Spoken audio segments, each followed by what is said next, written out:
ওনারা একটা দিয়ে একটা নিয়েছেন, আমি একটা দিয়ে একটা নিব না, আমি একের ভিতর সব নিব। ইয়া রাসূলুল্লাহ কিভাবে? বলে যে আমি এই দোয়াটা, এই সুযোগটা জমা রাখলাম, কাল হাসরের ময়দানে আমার আল্লাহকে বলবো আল্লাহ সুযোগটা দাও। আমার আল্লাহ পাক যখন বলবে সুযোগটা আপনার জন্য উন্মুক্ত, সেদিন আমি আমার আল্লাহকে বলবো আল্লাহ আমাকে গুনাহগার উম্মতকে সুপারিশ করার অনুমতি দেন, অনুমতি দেন, অনুমতি দেন। আজকে যদি নি একটার পক্ষে একটা হবে, আমি একটা নিব না, হাজারটা নিব। একটা দোয়ার সুযোগে সুপারিশের কুঞ্জি হাতে নিয়ে আমি মুস্তাফা সেই দিন সিজদায় পড়ে যাব, যেদিন সবাই বলবে নফসি নফসি। আমি একক মুস্তাফার জবানে থাকবে শুধু উম্মতি উম্মতি উম্মতি উম্মতি উম্মতি উম্মতি। সবাই বলবে নফসি, আমি মুস্তাফা বলবো উম্মতি উম্মতি। এদিকে আমি সিজদায় পড়ে রব্বি হাবলি উম্মতি বলতে থাকবো, ওদিকে আল্লাহ দয়া করে আমার গুনাহগার পাপী অপরাধী উম্মতদেরকে জাহান্নাম থেকে জান্নাতে নিয়ে যাবে। সুবহানাল্লাহ। একটা দোয়ার ভিতর সব। জাহান্নামে যাবে কি নেককার না গুনাহগার?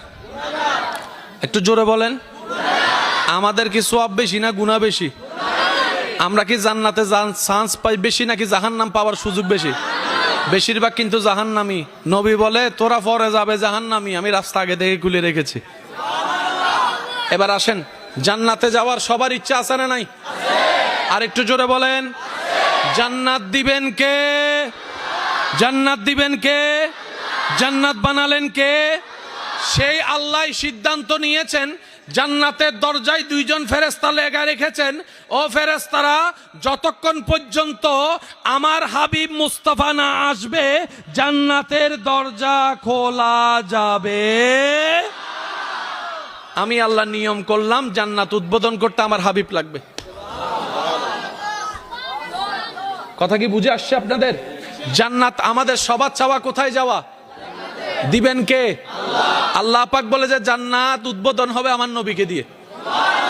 এবার নবী বলে যে আল্লাহ আমার উম্মত জাহান্নামে থাকলে আমি জান্নাতে যাব না। আল্লাহ নবীকে বলে আপনি গেলে জান্নাত উদ্বোধন। নবী বলে যে উম্মত জাহান্নামে থাকলে আমি জান্নাতে যাব না। এখন জান্নাত উদ্বোধন করতে গেলে নবীরে লাগবে।